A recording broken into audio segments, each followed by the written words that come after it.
City Authority Special City Council meeting on Monday, September 16, 2019. It is 6:27.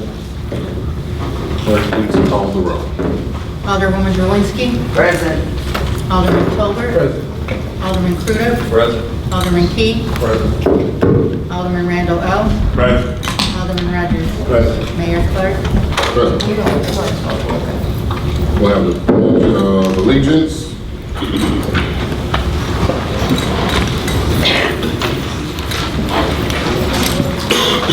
Pledge allegiance to the flag of the United States of America and to the republic for which it stands, one nation, under God, indivisible, with liberty and justice for all.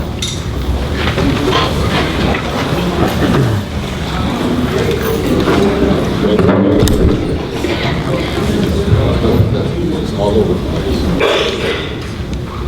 Next on the agenda is public comment. Public comment is limited to 3 minutes.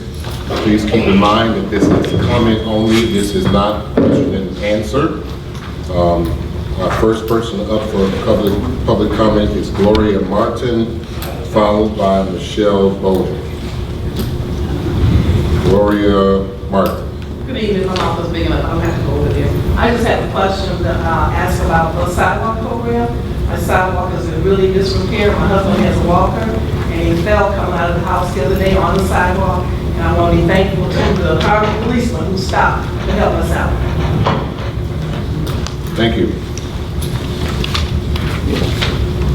Next is Michelle Bowden. I just have a comment. I like the idea that the dumping has been picked up, but I don't like the idea that the dumping has started back. And then even with the activity of drugs and stuff that's in the neighborhood, I really would appreciate it if the police can patrol that area every now and then, just kind of put fear in whoever's coming up on the block, getting out their cars and going around in the alley. That's my comment. Ms. Bowden. Ms. Bowden. Yes, sir. You didn't put your address or any any information on here, so if you could come and fill it out, then we'll know what area. Yes, ma'am. What area we should patrol.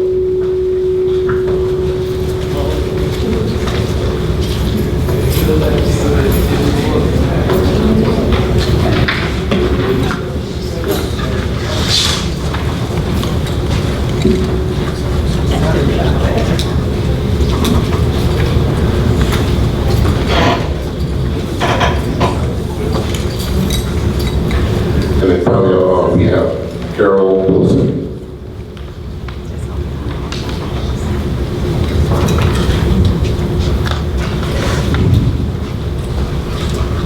I think you make it clear to me, as he indicated, Carol Wilson, and I'm on this board, but I'd like to acknowledge our honorable mayor and his staff, and the alderwoman, and just kind of do a little informational type comments to find out where you stand with these things. Remember before and after the mayor took office, he did give a plan, but we knew a timeline couldn't go with that. But there are other components, I believe, I know, that runs a facility, runs a district, runs a neighborhood, runs a block. These are some things that you would just consider. I ran them across to my alderman, but we won't go into detail because he and I are going to discuss that a little bit more. But these are the things I would that you would consider. First of all, the values. What are your ethical values? What are your code of conduct standards? These are some things I think that will help transparency. If I know what you base your decisions on, then I have a better feel for you because I don't know you and obviously you don't know me either. But I think there needs to be a common ground from which we operate. And I operate personally as well as a standard of codes. One is ethical, honest, legal, moral, ethical. And my actions, the code of conduct, is based on my belief. And I just want to throw that out to you. I won't say throw it out, but place it in front of you to give some consideration of that if we're talking transparency. The second thing is, what are your goals? What are your timeline for those goals? Long-term, short-term? Your perspective on things. 1 minute. Number 3, and I'm almost done here, what is your vision for our board and for our wars collectively? And this will ultimately make up for the goals and the vision of the city. Because we are a city. And the third thing is mission. I haven't heard a mission statement since the mayor had given out his information to us. And I'd like to know that from each of you to see how we can work together. We need a mission statement. I need to know basically the projects. We started out, and that's the last point on my list. Can't elaborate time more for a while. But the projects, we started out with projects of cleaning up. By the end of October, with 250 blocks, streets in Harvey. Excuse me, Ms. Wilson, your time is up. Yes, sir. Thank you. Please consider that. Thank you. And we'll talk more about that. And I'm not mad at you, I love you.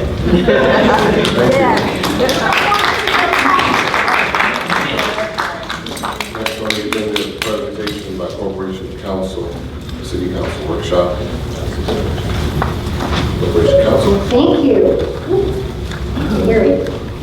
So for those who don't know me, I'm Carrie Ann Crabtree. This is my law partner, Chris Welch. We're with the law firm of Ann Sudlink, and all our law firm does is represent public bodies and public officials. We represent over 50 municipalities, over 200 public bodies.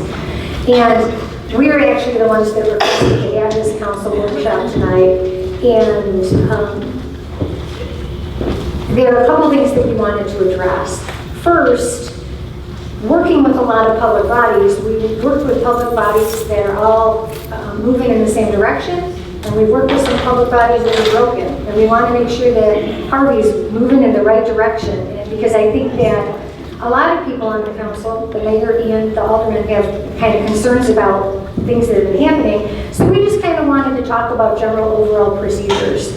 So today what we're going to do is give you an overview of some of the questions we've had from the aldermen, some of the questions we've had from the mayor, some of the concerns we've heard from everybody. And we're hoping that this will help the community gel so that everybody can kind of move forward. Now, we've had the benefit of talking to a lot of the elected officials, and one thing that I find phenomenal is that everybody who's elected really has a heart for this community. And it's funny because we recently stopped working with the village of Oak Brook, and we started working with Harvey. And some people ask us, well, why would you want to work with Harvey instead of Oak Brook? And to me, that's a really easy question. And it's because I believe that Harvey is a diamond in the rough. And I see the potential that's there. I see the great programs you guys can offer. I see the hearts of the people on the council and your residents, and I think that's awesome. So we're going to start with an overview of the law, and we've passed out to everybody the handbook that we write. It's the Illinois Municipal Handbook, and this kind of talks about the overview of a lot of the local governmental laws. But as with anything, sometimes laws have gray areas, right? And that's why people don't like lawyers. So personally, Ms. Wilson was asking about values. I mean, I found another book that I feel fills in the gap, and this is the book I like to use. And, one of the things that this book says, that Romans 12:18, is, if possible, as far as it depends on you, live at peace with everyone. And I think of whatever has happened at Harvey in the past, it's a new day here. And you all were elected for vision, we're all elected for vision. I've heard some of the ideas you have, I've heard some of the frustrations you have. So tonight, let's just make it about what we're going to turn Harvey into in the future. I think that will be awesome, and we'll kind of establish procedures so that everybody feels that there's a fair way to move forward and have their voices heard so that you can represent everybody. So we're going to cover powers and limitations of different offices, council procedures and responsibilities. We're going to talk about things about the agenda, about committee meetings, about how do we get laws passed, about how do we implement the agenda, things like that. And we're going to talk about Harvey's future. And we're going to start out with powers and limitations, which are kind of important because, so how many of you are married? Anyone on the council? Did you ever try to change your spouse? I know, and even if you're not married, if you've ever tried to change someone, if I were to ask everybody on the council, okay, what's the biggest problem? There'd be like this going on, right? So we can't change people, right? But I think a lot of times what we could do is try to understand people better and try to improve communication and try to figure out the perspective of the other people so that we can move forward. And I thought maybe what would happen best is if we go through the power and limitations of office, which is something that we usually do when we're training newly elected officials. Now, this council has a good benefit because you have a good mix on your council. You have people who've been in office for a long time, who have experience, who have institutional knowledge, and you also have new people who are elected with lots of energy, and that really is good. All of those different voices and perspectives are great on the council. So we're going to kind of go through all of these different offices here and discuss them. So as you already know, when it comes to the office of the mayor is the chief executive officer. Now, what that really means is that the mayor can run the day-to-day operations of the city. The mayor is required to do something under law, and the mayor is also required to enforce all the laws in the city. The mayor has the ability to appoint officers to preside over meetings. The mayor has veto power.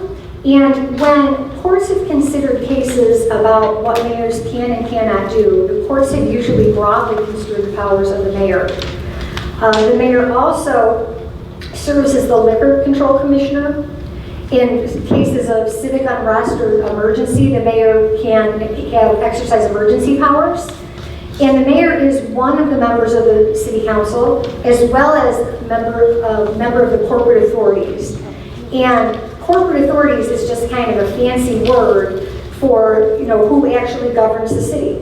So the council governs collectively in their capacity as corporate authorities. And we talk about votes that are required for different things. There's a list of how many votes are required for different things in one of the chapters here. And you see, sometimes it gets kind of tricky because sometimes there's a vote of the corporate authorities, which means the mayor has to vote along with the city council. And sometimes it's a vote of a certain number of the aldermen. So that's why it's important to know about that distinction. Now, what are the limitations of the power of the mayor? Well, there are checks and balances that are imposed by the city council. There are checks and balances that are imposed by the General Assembly as far as inherent in some of the laws. And the mayor's not allowed to be a dictator. So the mayor has to work cooperatively and collaboratively with everyone. Now, when we come to, before I go to the next part, one of the things that I've been getting a lot of questions about is what is the form of government here? And there's two things I just want to talk about quickly, because sometimes we hear these words and we don't really know what they mean. So I want to talk first of all about what's home rule and what's not home rule, just so everybody kind of has an understanding of that, because people who come to the meetings might hear those terms but might not know what they mean. So basically, back in the 1800s, there was a justice on the Iowa Supreme Court named Justice Dillon, and he was considering a case about governmental authority. And what he said is that if a government wants to do something, like if the city wants to do something, they need to be able to point to a law that shows they can do it. And if they can show that there's a law that says they can do it, they can do it. So if you're a non-home rule municipality, you have to be able to show where it says you can do something, whether it's imposing a tax or regulating a business or anything like that. On the other hand, we've crafted something into the Illinois Constitution which says that if you are home rule, if you're a home rule municipality, and that's any municipality that has a population in excess of 25,000 people, or if you voted to become home rule by referendum, you can exercise any power you would like to, as long as it's not preempted by the state. So it's just the flip side of that. So Harvey right now is home rule because you're over 25,000 in population. But this is one of the issues we're going to have to be watching as we go into the census. because you're just over 25,000, and if we dip below that, we might lose home rule powers. So two of the things that the council should be thinking about as we head into the census year, which is 2020, is one, what home rule powers do we want to exercise while we still have them in case we lose them? And two, do our residents sufficiently understand what home rule powers give us the ability to do? Whereas if we dip below the 25,000, maybe we should have a referendum on the ballot to vote to keep it, so we can kind of keep on exercising those things. So that's something we really kind of need to have a dialogue about as we head into the census year. So that's the first part of the type of government. The second, though, and this is a form of government, we keep getting questions about that, okay? So there are roughly 6 basic types of government, municipal government in Illinois. Some are created by charter, not many are, but like the town of Cicero and some municipalities that existed way before the municipal laws were drafted, they're governed by their own charters. Then we also have villages that have a village president form. We have some forms of government that are a manager form. But the two that keep getting discussed out here are we an aldermanic city form of government, or are we a strong mayor form of government? Now, first of all, there aren't very many distinctions between what is an aldermanic city form of government and what is a strong mayor form of government. So I'm going to walk you through what we believe it is, but then I'm going to tell you why it's really not that important one way or another. So we have read a court case from the Appellate Court of the First District, which says that Harvey is a strong mayor form of government. It cites that when it's talking about Harvey. However, the issue in that particular case was not what form of government is Harvey. So we don't know why that appellate court case says that it's strong mayor. We have done a lot of research to try to find out if the city is a strong mayor form of government, and we do not believe we don't believe that it is, because we can't find that it was adopted by referendum and recorded with the Secretary of State. We can't find anything at the Cook County Clerk's Office indicating that there was a referendum. We haven't been able to find anything in the city's records, and we haven't been able to find anything in the state's records. So we don't believe it's a strong mayor form of government. So we believe it's an aldermanic city form of government. However, it's not. Yes, Chris wants to add something? One of the things that Carrie Lynn had me do right when we first got hired was I went to that clerk's office and went through their records, specifically on Harvey, to learn what form of government we were. And what we learned was, I think it was 1990 or 1991, Harvey used to be the commission form of government. And that's when each individual alderman, who were known as commissioners, and under the commission form of government, you actually were specifically in charge of a certain area. And so you would have a commissioner in charge of public works, a commissioner in charge of public safety, just as an example. And that commissioner really could micromanage that particular area that you were commissioner over. The city voted via referendum in that election to change from a commission form of government to aldermanic form of government. And that might be also one of the reasons why you all believe that you have an aldermanic form of government, because you went from commissioners to aldermen. But in that same research, we didn't find anything that said you were strong, that the city voted via referendum to make it a strong government. But really, even with the strong mayor form of government, there are aldermen, and the aldermen still perform the legislative functions. Just in a strong mayor form of government, there are additional powers that are given to the mayor with respect to appointment of officials and hiring of officials. And your city code actually has a provision in it that confers the mayor with powers similar to strong mayor. So it's very odd, but I don't think it really makes a difference as far as your day-to-day operations, because I think there are different things that are related to the position of mayor that need to be respected. I think there are different things with respect to the aldermen as legislators that need to be respected. And I think that you know, we could spend 2 to 3 years litigating the issue over what form of government is, and it really wouldn't get us any further down. So I think if we can establish the rules of engagement here, well, you know, that will just take us a lot further. But to the extent that it's applicable, we don't believe you're technically an aldermanic, or we believe you're technically an aldermanic form of government that has conferred certain strong mayoral powers on the mayor. Okay, the office of the clerk. So the clerk is the keeper of the records, the keeper of the corporate seal. The clerk attends all meetings of the public body, publishes ordinances, administers oaths during election time. The clerk has a very special role that the clerk performs as the local election official. And the clerk, though, is technically not a member of the city council. The clerk is the clerk to the city council. And the clerk has some limitations because the clerk isn't a member of the corporate authorities, which is the mayor and the council. But that doesn't mean that the clerk is a servant of the city council. So our law firm represents the municipal clerks of Illinois, and there are all sorts of wackadoo things that municipalities try to do sometimes to torment their clerks. So, but a clerk is an elected office, and that office also has to be respected. And so that pretty much is like so far the role of the clerk. So any kind of ordinances or legislation that is passed, any kind of committee meetings or documents, any kind of records that need to be maintained by the clerk. Now, in some instances, the clerk's office may delegate like police records to the, be maintained by the police department. That's standard, but that's the role of the clerk. Now, the alderman, yes. So in reference to committee meetings, you say all meetings.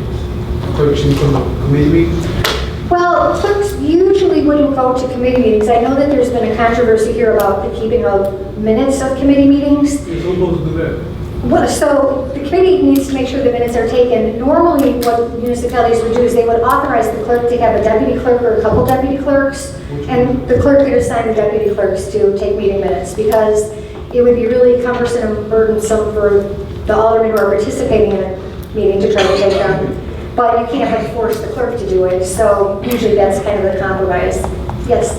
Traditionally in the city of Harvey since 1991, the committee, whoever was the chairperson, was the responsible person to take the minutes, and then the record keeping would go to the clerk's office. So when they would type up the minutes, they keep the records. Now, according to the municipality code, it said that any able-bodied person can take a committee meeting notes and not necessarily the clerk. And that's what I had read in that.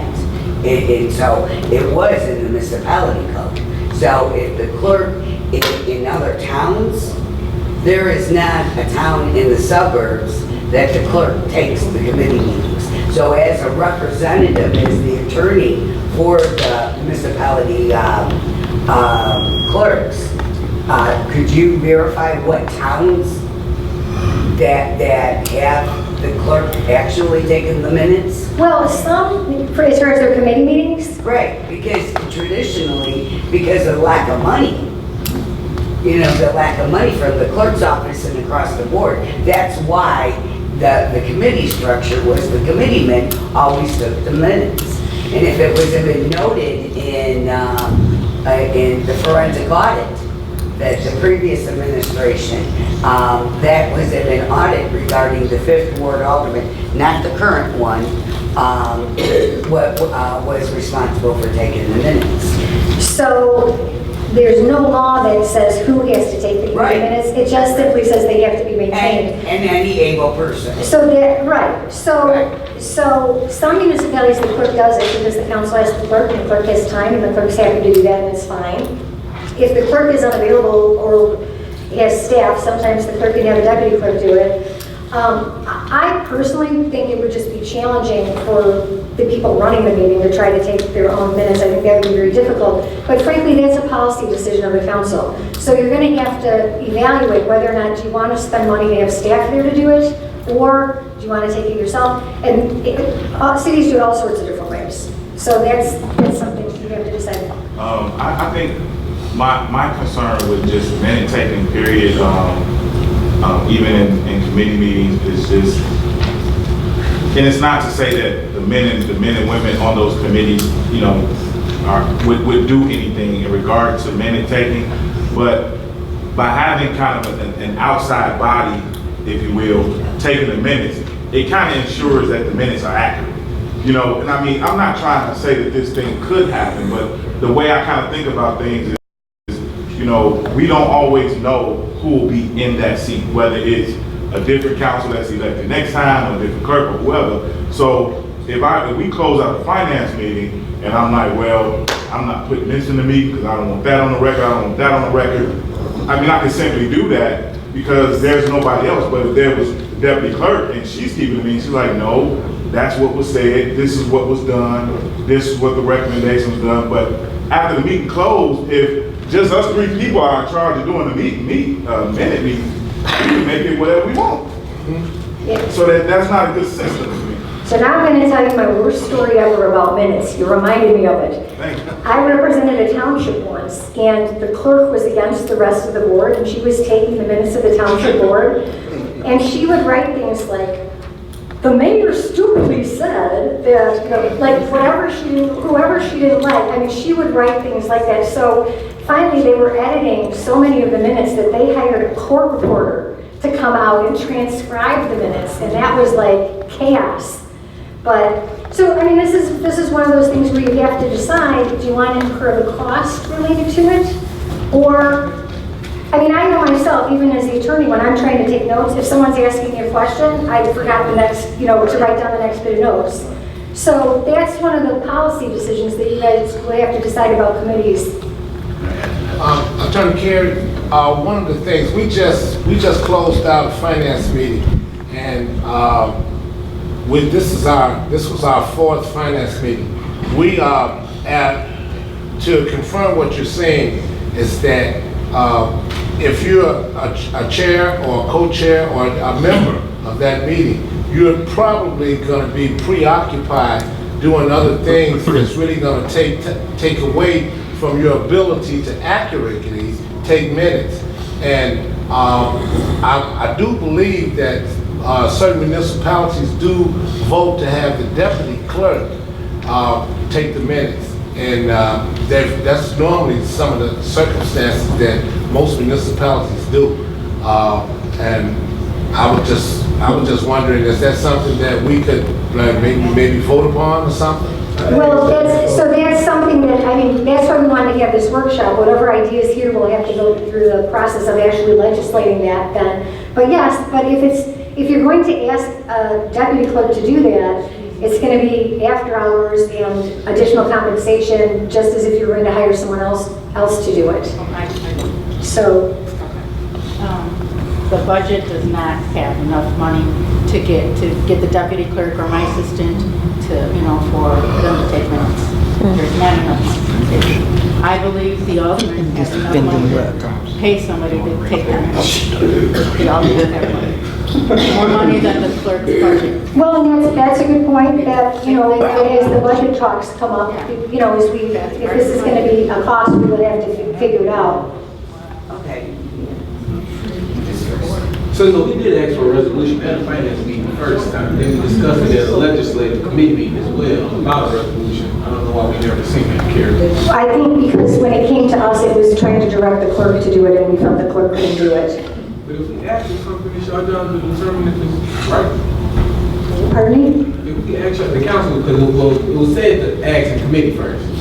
And at that time, Club said yes, and then we also discussed it in legislative committee. But we asked for ordinance to see the way that potential option, and the goal was to do it before the budget was submitted, so we could potentially transfer, or not say transfer, but appropriate money for the clerk's office for additional funds, such as overtime, like you spoke of. But we never seen that ordinance. So I'm glad you brought it up. So one of the things we're going to talk about a little later is like how to actually, if you want to pass an ordinance, the way to do it, to get it. So can we just hold off on that for a little later in the meeting? Yeah, I add something. So, listening to the discussion, it sounds like there is a belief that the minutes have to be like word for word, verbatim, what's happening in the committee meetings. And the wording of a closed session meeting so that there's no, obviously, there's no question about what happens in closed session. You have to keep that verbatim recorded. But in open session, there's no expectation that it's word for word, verbatim of the minutes. Going to a municipality like Harvey that's financially strapped, where you count every penny, let's say that many people did do this. It's your best summary of what happened at that meeting, what actions were taken at that meeting. It's not a verbatim, word for word transcription of what occurred. Yeah, there's only 4 things that the law requires you to have in the minutes. It's the people there, whether recorded as present or not, any action that's taken or voted on, and then a brief summary of whatever's discussed. So But it's a very but quick. you can't actually vote on anything in committee. Well, you're making recommendations. Right. Yeah, you make a recommendation, but you can't vote on anything. Yeah, you can vote. Now, let me clarify this. You can take a vote, because you might, for example, vote to refer it to the council meeting for approval. You're thinking about you can't take final action, right? Right. Yeah. So those are the kind of things, like we discussed the sidewalk program, we decided we're going to recommend that they pass an ordinance, and that the vote was 3-0. Or, I mean, that's the kind of You thing. gotta get a consensus, Right, basically. Okay. exactly. Did you? I do have a question. Okay, I mean, there is some controversy as far as the clerk, and I'm not for the clerk doing this because of the fact that it's gonna cost the taxpayers more money. That is where I'm standing on this. But also, as the fact as an elected official, can her job title change because of what another elected body puts into an ordinance or a resolution? Because in the municipality code and in past practice, historically, no clerk in the city of Harvey since 1991 was responsible for taking the committee minutes. Yes, and no, you can't, I mean, just like they can't assign you to take minutes at a meeting. Exactly. They can't decide, but that's why we're having this conversation. Right. Because I So think we're if coming there up was with- an ordinance, if a committee decides, okay, we're gonna have the clerk take minutes or do 10 jumping jacks before the meeting starts, and we agree and everyone says yes. Now, by law, does the clerk have to do that? Or any other elected official, if the majority votes on it? If we have the treasurer do something, or we have the 3rd Ward alderman do something? You know what I'm saying? That was outside of their job description prior to the time of the election. Obviously, Mr. Chris said yes when he responded to the alderman. And that's where it was getting conflict, because I know not one of our salaries or one of our job responsibilities, nor the mayor's, can change while we are in our term. Why is the elected official or the treasurer any different? Please clarify that. You know, I mean, that just doesn't make sense to me. And that's based on principle. And if you know me by now, I want principle. So if it can happen to the treasurer or the clerk, it can happen to any one of us if the majority of us, 6 of us, decides to get together and say, well, you know, we want whatever. Yeah, no, you can't change the statutory duties of an officer to confer another responsibility on there.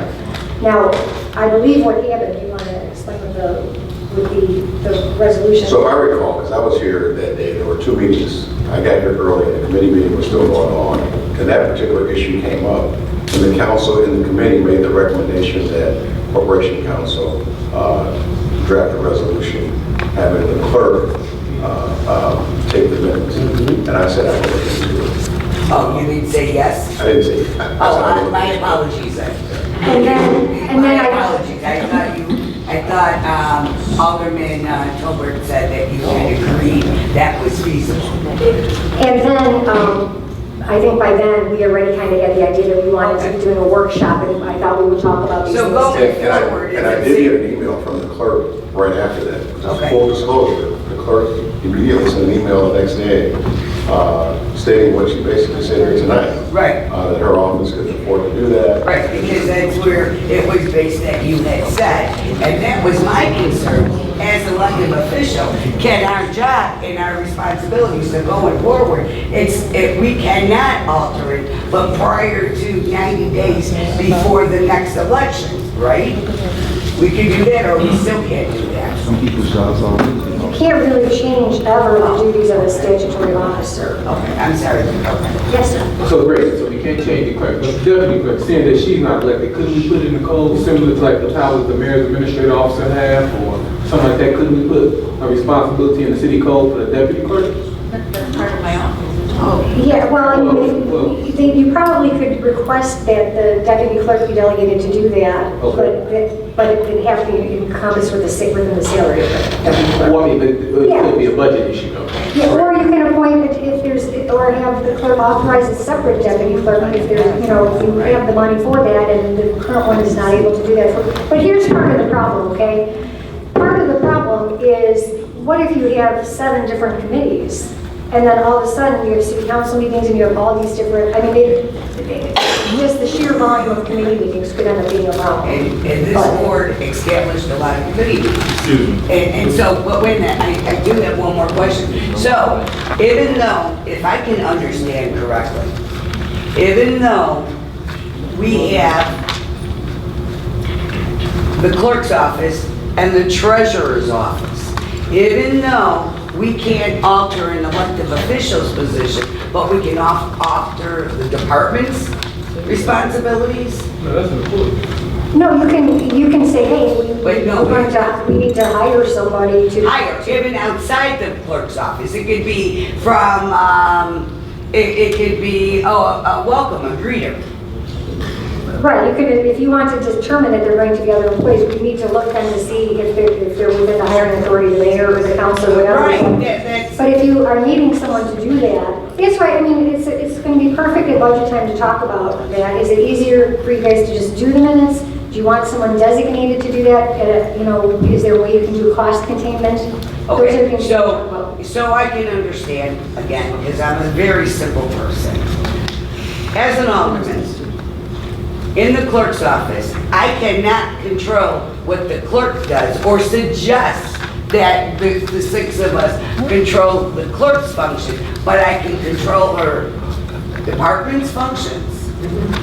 No. No, not the department's function, but all right, so the clerk has a very unique role. Right. And the council has the ability, if there is additional work to be done by the clerk's office that is burdening the clerk, to authorize the clerk to hire deputies to perform those functions. So that's, Additional personnel. right.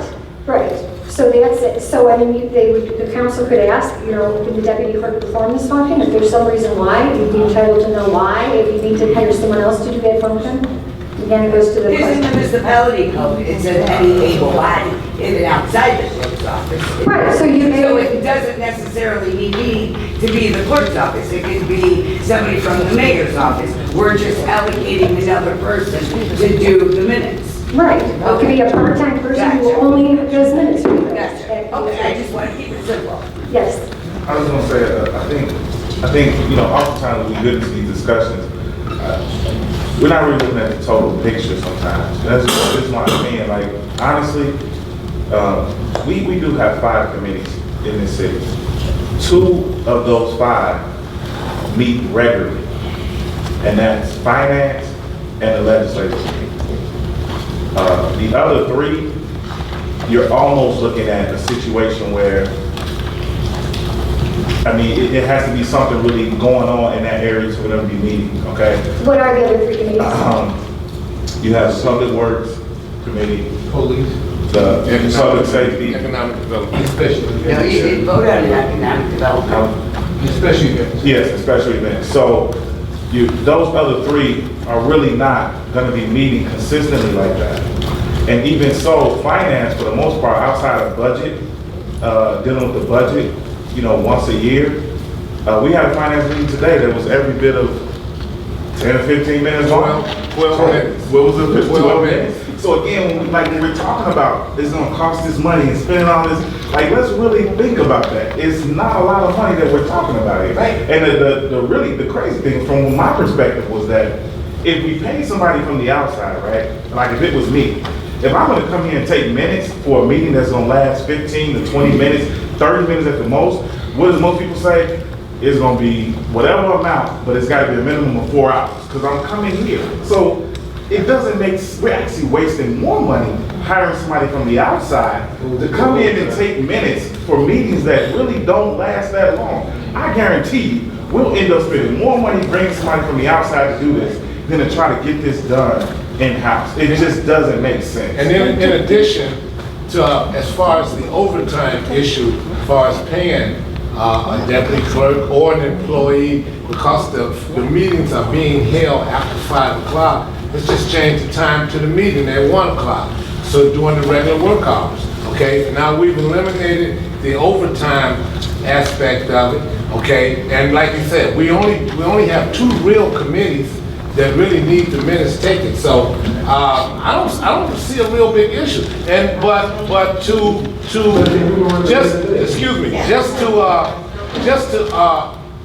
kind of acknowledge what our first ward alderman is saying, that it doesn't have to be the clerk or the deputy clerk. Right. It could be it can be an employee. It could be someone from the mayor's office. It doesn't have to be the deputy clerk. We're not looking for a specific individual to keep the minutes. We just want the minutes kept unbiasedly and accurately. That's pretty much basically what we're looking for. I do, and may I? Sure.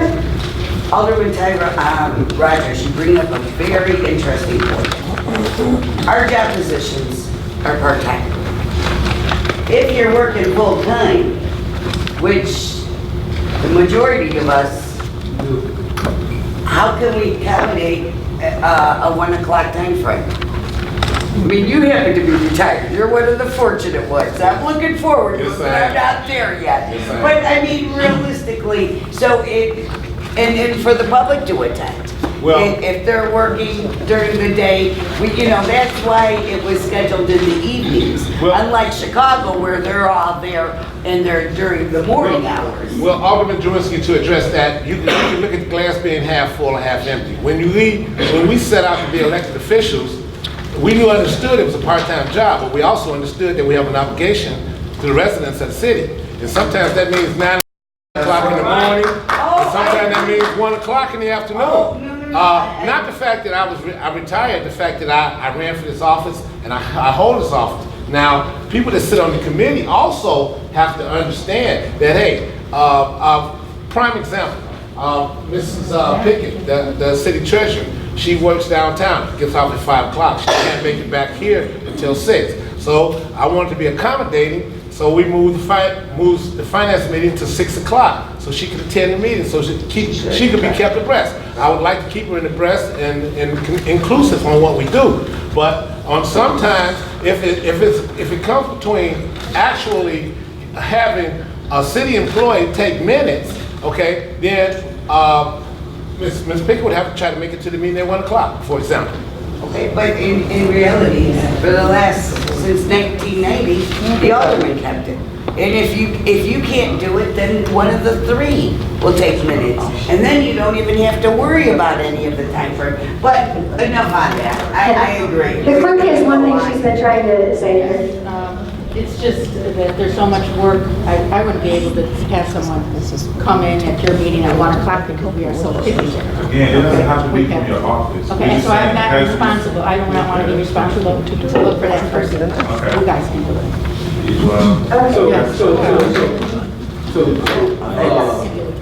In the city code, ordinance number 2910, back in 1995, created the deputy clerk position, right? So can't that be amended? But not if you're altering the duties of an office. Deputy clerk is not elected. You're making it, It's still part of my office. What was that? all right, so if you would want to assign a function to a deputy clerk, is that what you want to do? It's just like they created the office of deputy clerk, which couldn't we eliminate if we wanted to? Yeah, you can eliminate it if you find there's no need for it, but if you want to assign that to another function, you need to find out, does the current deputy clerk have the ability to do it, or do you need to authorize a different one? Well, I mean, I think it's just a financial issue with the clerk function. I don't think it's really about responsibility.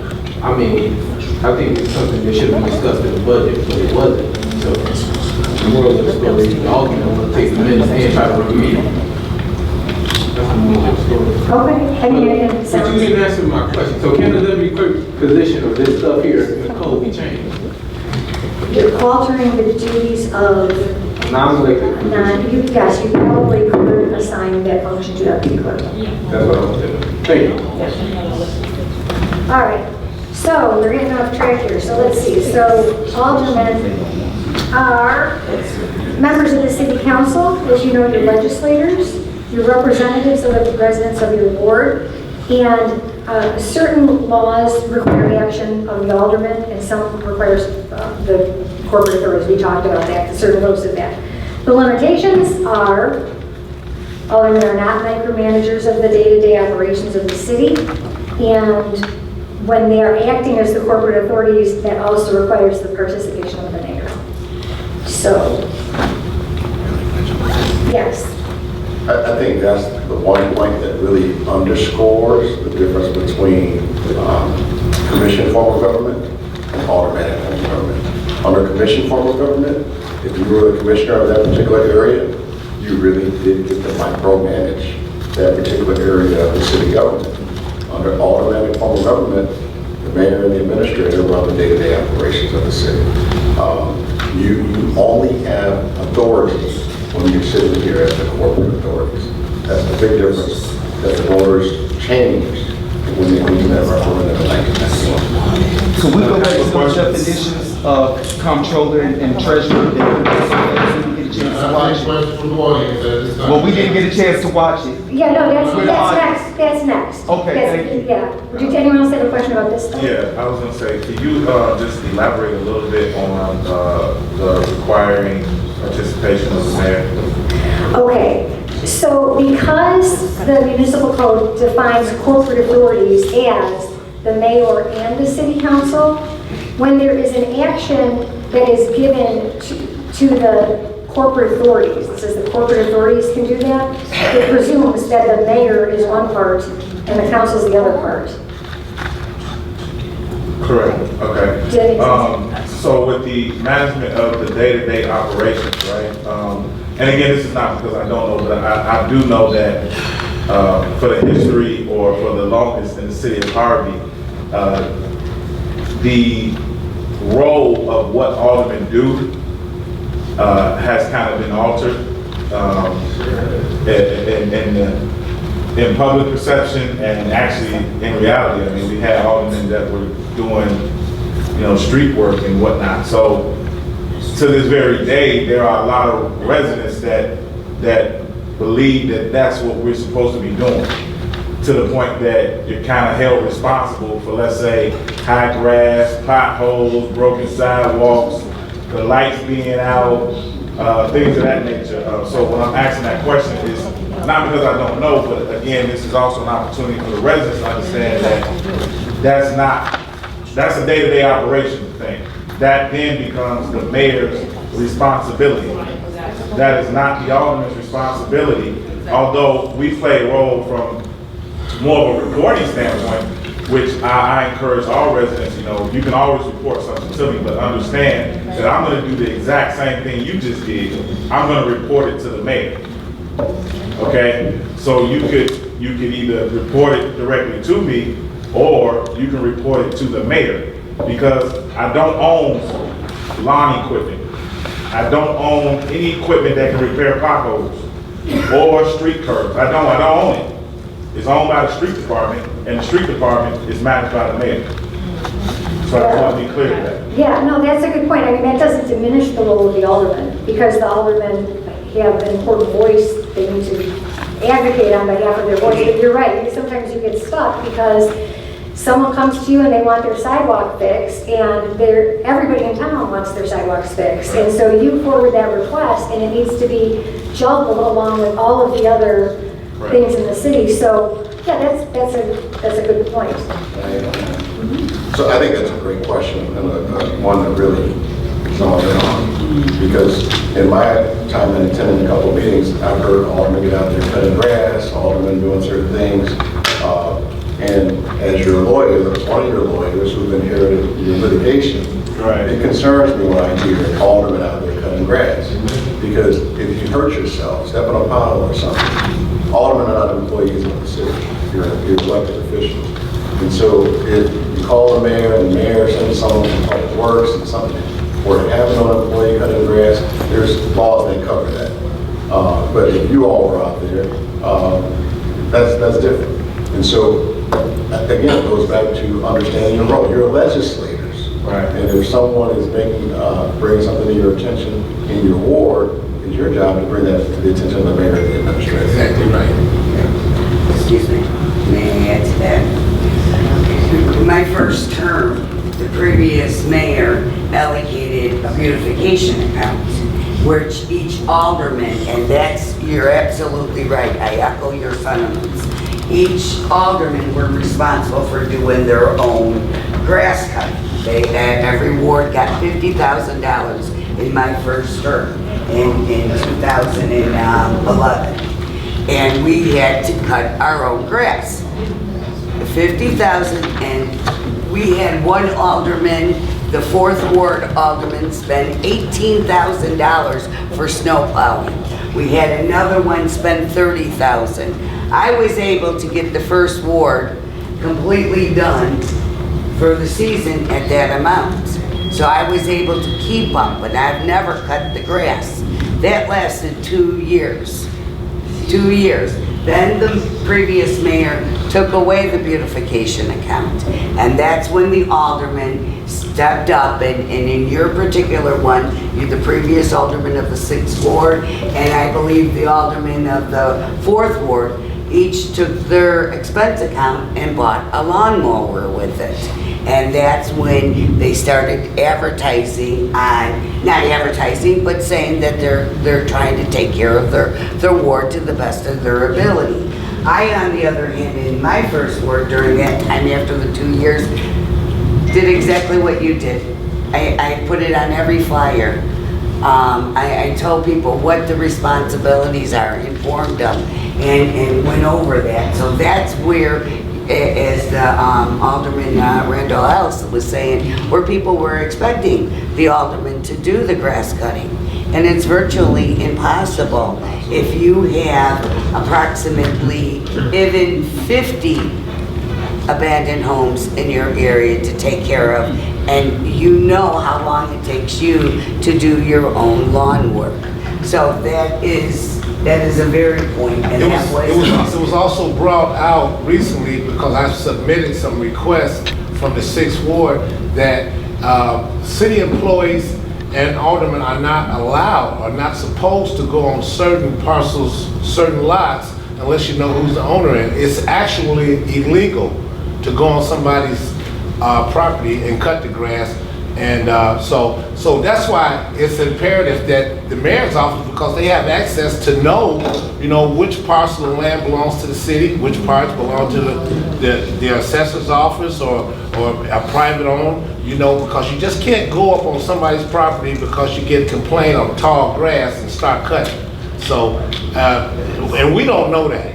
We don't know that. We don't have privilege to that type of information. And yeah, and I think part of the challenge is, there's a pretty ambitious agenda as far as the future of Harvey with respect to repairing the streets and the sidewalks and getting the properties demolished or up to code and the lawns maintained and the lights turned on. And it's, one of the things that we're actually looking into, you have limited resources here. You don't want to impose greater burdens on the taxpayers. Right. So one of the things we're actually trying to do is work with the General Assembly to try to get some relief out of Springfield as far as helping get funds to free up things here. Because I know the mayor himself has at times in the past been one of the people out there mowing also. Yes, he was. Yeah, so it's a challenge when you have so many things you want to fix and you have everyone wants everything fixed right away. So, all right, so let's continue here. So the next we have is the finance department. So now this is another kind of quirky thing, the way that Harvey has arranged this, all right? So you have an elected treasurer, but you have made the comptroller is actually the head of your finance department. So just like the mayor is the CEO of the day-to-day operations of the city, the comptroller is the CEO of the day-to-day operations of the finance department under your ordinance. So the comptroller is in charge of all receipts, collections, and disbursements. The director of the daily financial affairs administers the taxes, collects those, analyzes revenues, comes up with additional mechanisms and revenue streams, and makes rules to administer city finances. And then we also have a city treasurer, which we have some of the language that's almost identical in some of the places to the comptroller, but also the treasurer provides financial reports under the direction of the comptroller and has to publish annual reports in the newspaper. Because I know the treasurer has come to me with some concerns about not having access to parts of the building that she wants to have access to, and some of the challenges she's had with getting different financial documentation. So we need to work on streamlining those processes between the treasurer and the comptroller. And then one of the things that we'll talk about later is office space, not only for the treasurer, but for the alderman, because I know the mayor has a plan with respect to that, but that's another thing that we have to, you know, we inherited kind of a mess in the basement. There's parts of the basement that flood. We need to kind of have a broader city discussion about if there are going to be aldermanic offices and these other offices, that's another funding thing. So the mayor will talk more about that later, but that's one of the issues we're working on because the treasurer has raised that. And I know there were a couple options for a treasurer's office, like maybe the office back here or other things we've talked about. So we're working on that, yes. So you said the comptroller, the power of the comptroller was created by council, right? Yes. So it can be changed. Because I don't, for the life of me, I don't understand how the comptroller can be over the treasurer when the treasurer is elected and kind of have an obligation to report to the people, while the comptroller is appointed by the mayor and the treasurer has no say so who's the comptroller. So you, because you're a home rule municipality, you created another office of comptroller. You have the ability to get rid of the office of comptroller. However, what the municipal code says with respect to getting rid of offices is you can't do it during the current term of office. Okay. So you would have to say, all right, we're going to change it with the comptroller, we're going to devolve those responsibilities on someone else, and it will be effective after the next election. Okay. Question. What if that office is currently not filled? Do you still have to wait? Yes, you do, unfortunately. Okay. Because if there's a vacancy in office, you have the ability to appoint someone to that office. Okay, so here's my question, because one of the things that concerns me about our finance department and also just looking at how the finances are set up, I don't think that it's a good thing the way the comptroller, in absence of, like, okay, so this is what I'm trying to say. In our code, we have a purchasing agent. But however, we don't have anyone that I know of that has been appointed to that position. So because that has happened, that no one's there, now the comptroller and then the mayor would have the ability to then bind us into different contracts without the consent of council. Because the purchasing agent serves under the comptroller and the comptroller serves at the pleasure of the mayor. So if you take one of the three out of the equation, which is the only one that you could take out, you couldn't take the third. Now you create this gap where only two people have that authority. As I was reading through the code, that's very concerning, and it actually speaks to some of the issues that previously got our city into trouble. It's in terms of contracts, why the FBI was investigating, and I wanted to bring that up at our next legislative council meeting, that's something that we really need to deal with, because regardless of who's in these seats or who the mayor is, I think it's incumbent upon this legislative body to legislate in a way that will build a stronger government here, and that's a major weakness. That's a serious problem. Those are excellent points, and the mayor, in fact, has spoken to me about those because he also was a strong advocate of reform. And when he addresses you later about like the the future and accountability, those are all things that, yes, have to be in the works. That's something that everyone was elected on. So, Attorney Carey, just to add on to that, as finance chair, well, no, let's back up a minute. Even if I wasn't finance chair, I think that the citizens of Harvey and the taxpayers need to have some accountability to the resources and the revenue that's being generated, that's coming in and leaving out. And the treasurer was elected to do that. I've been to several municipalities, Markham, for example, and they have a degree of transparency that will allow everybody, and they read how much money the skating rink is bringing in, how much money the bus terminals are bringing in, or whatever, and I would like to see that transparency brought to the citizens of Harvey. And I think that the way to start doing that is making sure that the treasurer has accessibility to all these resources and finance records, so she can, work along in conjunction with finance and work along with the citizens, so we can know. well, I do believe that the comptroller has been giving the treasurer, like, whatever records. No, that's what the email says we get. But even then though, again, that's one of those situations where, and again, this is not speaking to Mr. Williams. I don't think that Mr. Williams is somebody that's in our city trying to deceive us and steal money. But that's not the point. The point is, if I can walk up and hand you the financial report, I can make it whatever I want because you can't verify it. I can tell you it's 100,000 in there when it's really only 20 because you can't see it for yourself. The idea is that she should have the ability to see it for herself, not just have to take these numbers at face value on a sheet of paper. That's not safe. That's dangerous. Right. That's dangerous to me. That's the fact that she works under the comptroller and she's elected. So so when my resident asks about finances, I shouldn't say call the treasurer that they elected, I should say call the comptroller. That, because that's how the city council previously set it up. Actually, wasn't there some conversation under municipality to eliminate the treasurer's position because of the fact of that purpose? Across the board, when they're talking about consolidating, that was one position that they were trying to eliminate. Yeah, I believe even the townships, local township had eliminated the treasurer for that purpose. Now, prior to this past administration, all our comptrollers were employees. And I don't want to go with, right. The previous mayor was the only one that outsourced a comptroller.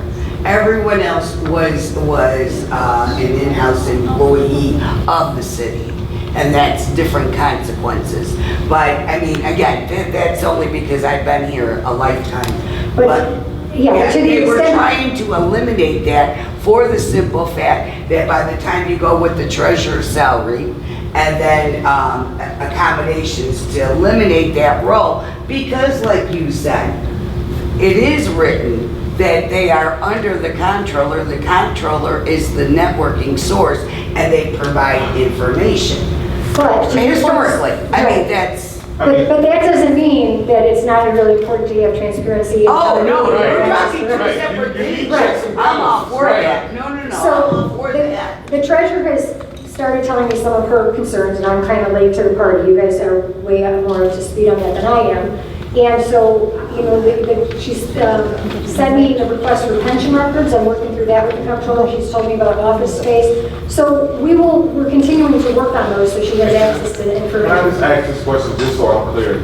I know the purpose of us being here tonight was not only to kind of learn and discuss, but I hope that we're going to get, I know you're not even done, which I was going to say, it's probably better to save all the questions to the end, but anyway, I thought also that we were going to start the resolution of some of these things, or because other than that, we really just talking for a long time. I kind of want to get to the solution part, Yeah.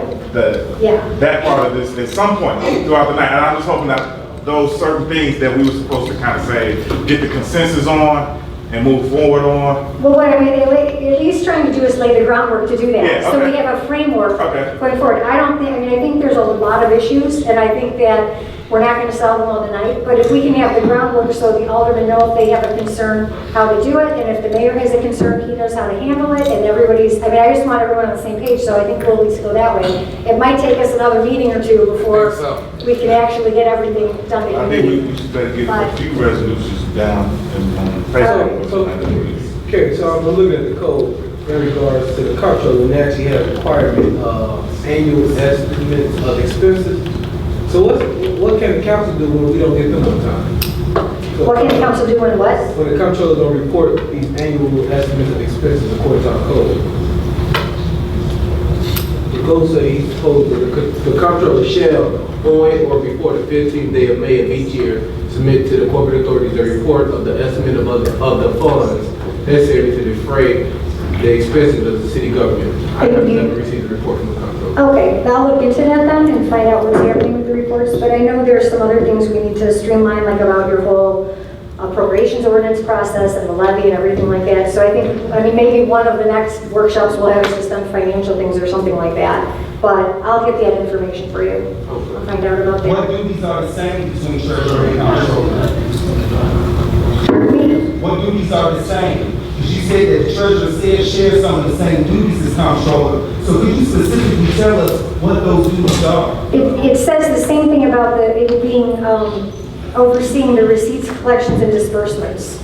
That says the same thing for the treasurer and for the comptroller. So, So, to that point, then, if the comptroller, so she's supposed to oversee the receipts, then she should have a copy of all the receipts as well, just like the comptroller? Or how does, what does that mean? well, one thing is the literal receipts and one is a report of the receipts. But we'll work on the Which one should she have a procedures. copy of? Yeah, she can, I mean, I she said, which should, one should she have a copy of? she should be able to get copies of different financial documentation from the treasurer. If there's some concerns about it and she needs to view the backup documentation, I mean, we can work through that. That's the first time hearing that that's actually happening. So, all right. I have a question. Procedural. Because I've seen that before this meeting, so I've seen that. So that's not a shock to me. But my question is, there are responsibilities in the Illinois Municipal Code that's not necessarily spelled out in the Harvey Code. So, like the pension. As far as that information, am I supposed to just forward it to the comptroller, seeing as how I'm under the comptroller? Or am I supposed to be able to handle that myself? How does that work specifically? Yeah, with that, we have forwarded to the comptroller. The comptroller was getting records, in fact, from the pension fund, and the pension fund has had the documentation to comply to that request for a while. And the comptroller just told me tonight he's not sure why the pension fund hasn't given that up. But I think you can reply to that email by saying, we forwarded to the comptroller. The comptroller's working on that with the pension board. I mean, So that's basically what I do, just forward their request or anything that needs to be handled. I just forward it to the comptroller. yes. Got it. Yeah. All right. So, meeting procedures. All right. So there's been a concern articulated both from the mayor's office and from the alderman about the creation of the agenda.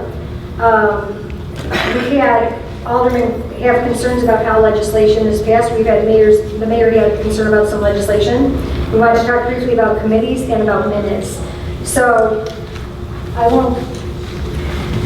won't waste your time on this part. This is basically about, what notices and agendas are required. And I think you already know that there has to be notice given of all regular meetings. And the meetings have to be posted at least 48 hours in advance. And we have to also give the agenda to any members of the media who request it. So the question though is who prepares the agenda? Okay, so now this is another thing that there's not a law that says who prepares the agenda. Now customarily, it's prepared by the mayor, the clerk, the city administrator, or a combination of that. It might be the mayor and the clerk, it might be the mayor and the city administrator, it might be the city administrator and the clerk, but that's customarily what happens with that. Doesn't the city council have the option on adding items to the agenda? Yes, and that's what I'm going to talk about next. Okay. Okay, so then how can we get items on the agenda? Okay, so what has happened here is that the mayor has upon occasion received requests to like put an ordinance on the agenda or have an ordinance drafted and put on the agenda, but then we're being told to draft an ordinance and we're not sure what the ordinance is supposed to say. And because when you create an agenda, you're supposed to, the Attorney General's office requires that under the Open Meetings Act, we specify the substance of the agenda and what's going to be included. It's really hard for us to prepare an agenda if we don't know what it's about. So this is kind of what we would recommend. We would say, go to the mayor's office and tell the mayor you want to put an item on the agenda for discussion at the council meeting. Okay? So let's say this is going to be like the dog bite ordinance. Okay? Just using that as an example, the vicious dog ordinance. You go to the mayor's office, tell him you want to put that on the agenda. He lists that on the agenda for discussion by the council. He would come to the council meeting and you say, yeah, you know, this is what we want to do. We want to proceed with that. And if there's enough of you that want to do it, send it to the legislative committee, and that's where it will be duked out. What are the terms going to be? I think it might be helpful if we start sending an attorney to a legislative meeting, because what's happening is we're getting messages that the legislative committee wants us to do this or that. And sometimes, like for example, when we got the request about the clerk, we felt that it couldn't be done that way. But it sounds like you never even got the information back that we felt it couldn't be done that way. So just to speak to that though, attorney, so when I requested for the legislative committee meeting, I didn't think it was in my power to ask you guys as the chairman, so I actually sent the email to the mayor's office, the clerk office, and the mayor's administrative officer, Tim, asking that you guys be at the meeting. I didn't think I should just email you and ask you to come. That was the process I tried. yeah, no, that's just something collectively, I think it would work out better if we were there, so we know. No, I agree, that's why I requested that you be there. Yeah, and the other thing is that sometimes, I mean, we represent a lot of public bodies. You guys could want an ordinance that we've already prepared 20 of those ordinances, so you don't have to reinvent the wheel. So, but what the mayor was concerned about and some of the things going on the agenda is that we were putting things on the city council agenda that either weren't ready to be discussed, we didn't have background documentation about, or there wasn't the supporting legislation to go with it. Like what? No, which? No, because there were. Like what?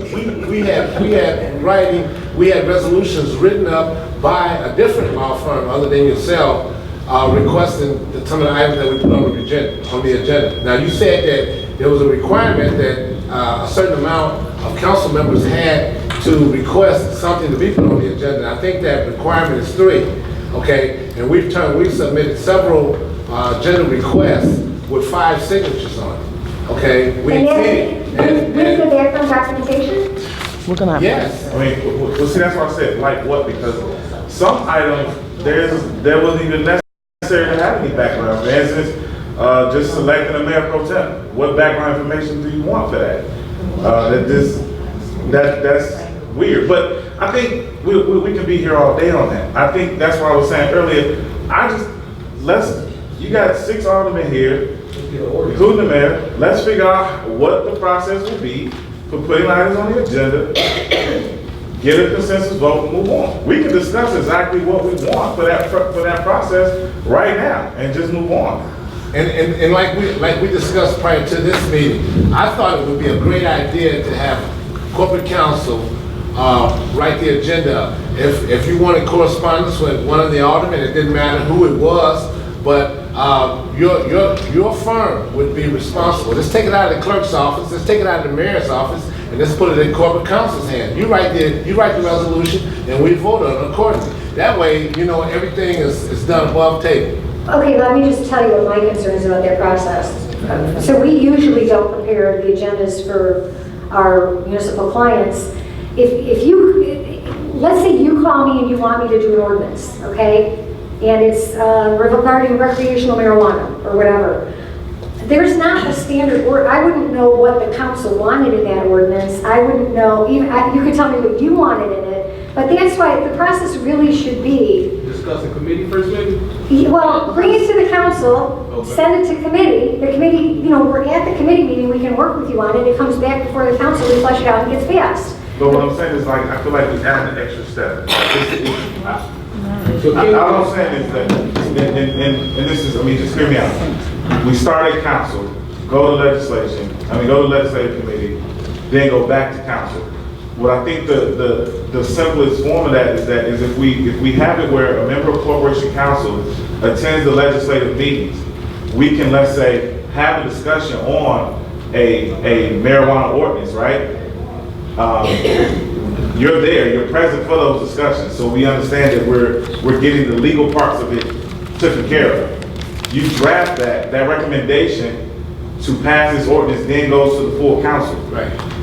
It's very simple in that way, and I think with it going to the full council, basically, we can draft those procedures that basically says an ordinance or whatever that's coming out of council, shall be added to the agenda, in that matter. I'm personally a proponent of saying every ordinance should start off in a committee. Why? Because that's where you really get to discuss the ordinance. A lot of times when we get it on the main agenda, right, what do? Send it to committee. And so why not even start? We should just start it there. Well, because Waste this time. is my concern, because what that does is that cuts out the mayor. And here's the issue with that, okay? No, because no. The mayor can attend those meetings, though. He can come to the meeting, he can come to a legislative committee and have input on the ordinance. But it still has to be brought to a vote. Can I just tell you this though? Okay, can I just tell you what my concern is with this? All right, so you have a mayor who is the CEO, who is trying to implement a pretty global improvement agenda for the city of Harvey. So what you don't know is, did the mayor go to a South Suburban Mayors and Managers meeting and he's working on this issue and he has a draft ordinance he's bringing forward, or of all the things that are going on in the city, what is the mayor working on in what order? And that's why, I included on here the future of the city, so the mayor can kind of talk to you about some of those things. But I would just, I don't know what the reluctance would be to communicate to the office of the mayor. No, it's not a reluctancy. I want to be very clear. I believe in that. But what I'm saying is, okay, we're putting an extra step in there. Like, this is all I'm saying. If you start out in city council, right, with a discussion or whatever, it's not going to be discussed long. Most times it's 5 minutes. So you're not even really discussing it long enough. It's really going to be discussed in a committee. So why not start it in the committee? The mayor or representative of the mayor's office could attend that meeting and say, hey guys, just so you know, this is also going on. This is not, I just think that most of our discussion and our thoughtful discussions happen in committee. They don't happen at a regular scheduled meeting. We're not discussing things in length at a regular meeting. It's done in committee. So why not start it there? All right, so I don't know any cities that have that process where they bypass the city council and go directly to committee, because the committee is a committee of the city council. And so you have, 3 people on the finance committee? And how many people are on the legislative committee? Three, okay, so you have 3 people that aren't on the legislative committee then. But that's why we always had that's why we were saying earlier with the finance, if you make it in the evening, then everyone can attend. That's the whole point. But then maybe you should just, 3 people voting when it comes out of the committee. yeah, otherwise, if you want to do that, what you could do is you could establish a committee of the whole That's it. in between city council meetings, So, and then, just so I'm clear, I'm trying to figure out what problem are we solving here? Because if the idea is, what I'm hearing, and just so I'm clear with you, what I'm hearing is that we don't want to omit anybody from the process, period. Not even the mayor. I don't want to do that. But that's why we have the meetings in the evening like we had this one. But then you're saying, even if you had it in the evening, only 3 people are voting on it to come out of committee.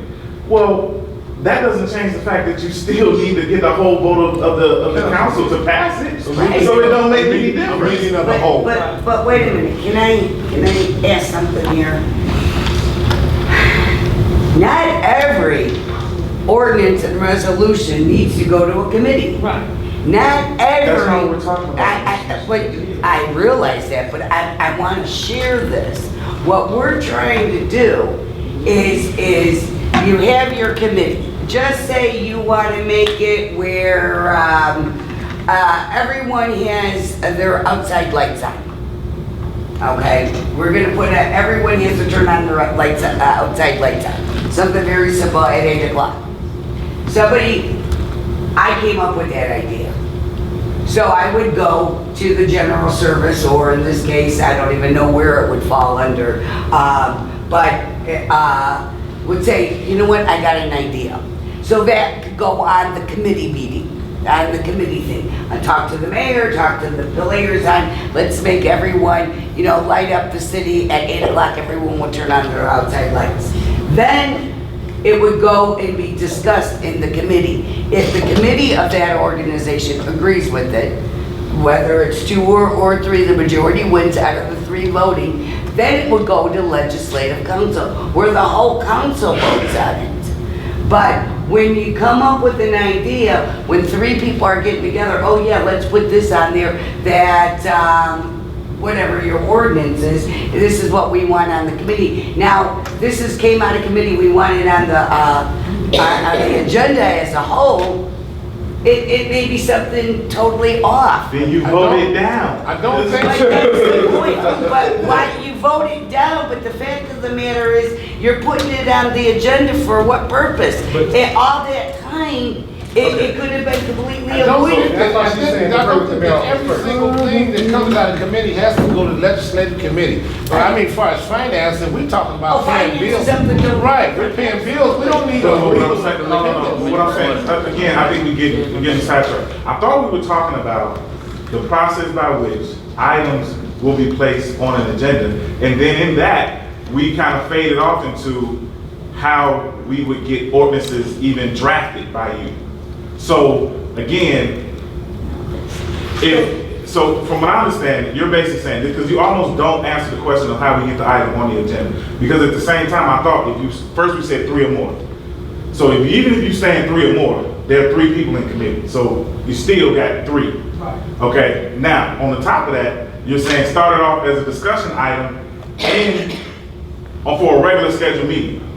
History so far has said that's a 5-minute discussion. So you're still not really discussing that if it's only 5 minutes for a regular scheduled meeting. When we discussed things previously, it was by the mayor's at 5 minutes. So I'm really not discussing it, I'm mentioning it. Yeah. So then at that point, we're gonna mention it in city council. You ain't taking no final action. Then you're gonna send that to a committee for a full discussion. Then you still gonna have the same 3 people that's gonna make a decision to send it back for a full vote. It's like, come on, But man. can I tell you why? I'm not doing that to bog down government, okay? So just think about the city of Chicago for a minute, okay? Or, just think about the city of Harvey, okay? You bring things here, and here, if you say this at a public meeting, 1, the mayor knows what you're trying to do. 2, the clerk has it on the list, and we know what we add it to our status list of things that the council is considering.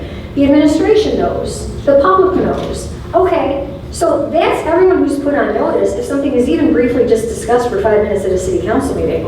And then the mayor can say, hey, SSMMA has an initiative about that, we can jump on the initiative with it. We can say, oh, we have 70 ordinances on the same thing, we can help you with that. Or we can say, no, that's illegal, don't even bring that to committee. Or, hey, that's a great idea, we can help you with that. But it gets everybody on the same page. You might see that as an unnecessary exercise, but it bogs things down. But it really helps everybody, it helps the vote being rowed in the right direction. That's fine. So then how do we get that on the agenda? How do we get even a discussion item on that? That's what I'm saying, call the mayor's office. Okay, so we have to go on the procedure because we're still at the same point of saying, so then the mayor said, no, I don't want to discuss that. Then what? Yeah, what happened See, after? I don't like that. 3 or more people can put an item on the agenda. And I'm just saying, I appreciate the expertness on it, but this council needs to go on the procedure for how items be put on the agenda. And simply asking means you can say yes or no, and I'm not okay with that. Right. Because that makes it a dictatorship. Right, there you go. Well, for example, we're looking for, we Exactly. want to put. Somebody needs to speak the truth. Status issues on the agenda. As far as where we're at, as far as getting the traffic signals repaired or something like that. We'd like to have something to tell the constituency, so we'd like a status report placed on the agenda. Unfortunately, that hasn't occurred.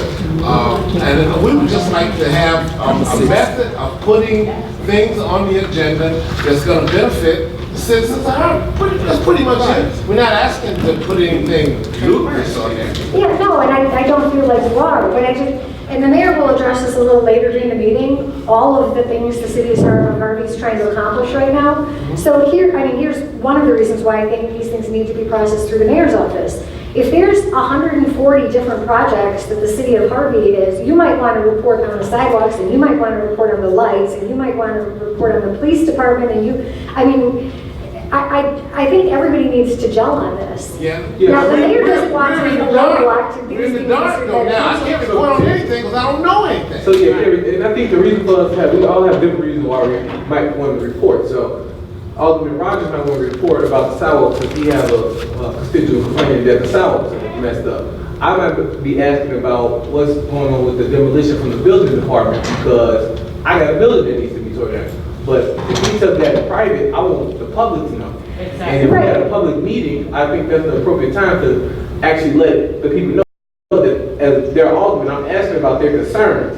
And it's getting answered on a public format, not just me coming by the house. Because if you keep telling the resident the same thing, then it's like, okay, you keep saying this, well, where is the research? And then I can't call up the director of planning to come explain that they're working with the SSMA to demolish a house. So that's what I mean. I have asked for discussion items on the agenda, not for us to take action on, just to simply get knowledge out to the public because you hear a lot of rumors, and then the expertise is behind us. So we have the planning, we have the comptroller. They are the ones who really should be speaking on the issues of the people, rather than me saying, oh, well, they told me that it's going to be tore down, and the mayor got somebody applying for a grant.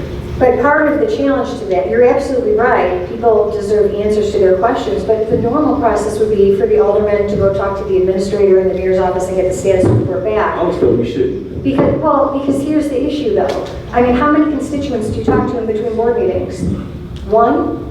No, more than one. Okay. Every So 2 you- weeks? Every 2 weeks? Yeah. Oh, it's way more than one. How many would you say? At least 10. Okay, so then we have 60 residents now that just raised issues. If each of you have the same amount, so now you're going to report in public on 60 things? No, but to your point, it might be the same concern, but if it's not on the agenda, so Alderman Rogers might have an issue about a demolition. So all the if residents are talking about the same issue. Yeah, it's like, it's not like it's a big category, a whole bunch of categories. But if the planning director, maybe we should require a report from the director, right? I mean, I don't know, but that's a executive branch decision, so we shouldn't be trying to dictate that. But if they're working on the grant to demolish houses, I think that'll satisfy both our concerns that we're talking about. Yeah, that's a good idea. That maybe one of the things we could do is have, if you have several people do a report on or a question about demolition, the mayor could have a report having the department head say, But there's hey. nowhere saying that that's gonna happen. It's a yes or no question. Could you give us a discussion about demolition of the houses in the meeting? He's gonna say yes or no.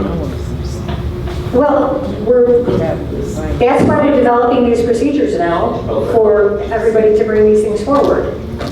This is the procedure that I recommend. You don't have to go with the procedure I recommend. I'm just trying to get everyone moving forward. Can we take a recess? I second that. Okay. Well, all right, there's a motion for, want to take a 5-minute recess? Yes. Motion for a recess, is there a second? Yes. All in favor, aye? Aye.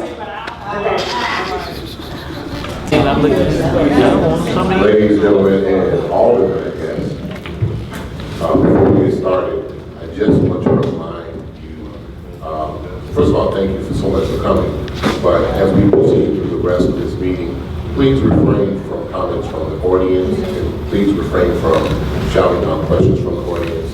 If we receive any questions, we will receive them from the alderpersons, or the other elected officials, if you would be so kind, because we would not be pleased with asking you to leave.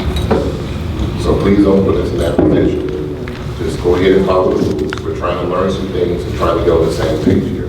Thank you. So we're going to pick up, and I think it would help us to be able, if we could hold all the rest of our questions to the end so we can kind of review this, because we've kind of gotten ahead on some of the stuff and behind on a little of it. So we'll quickly go through this. But first, Chris wanted to just give a perspective as a legislator on something. So, I'm not speaking as a lawyer, I'm speaking as a legislator. Because one of the slides talked about aldermen as legislators.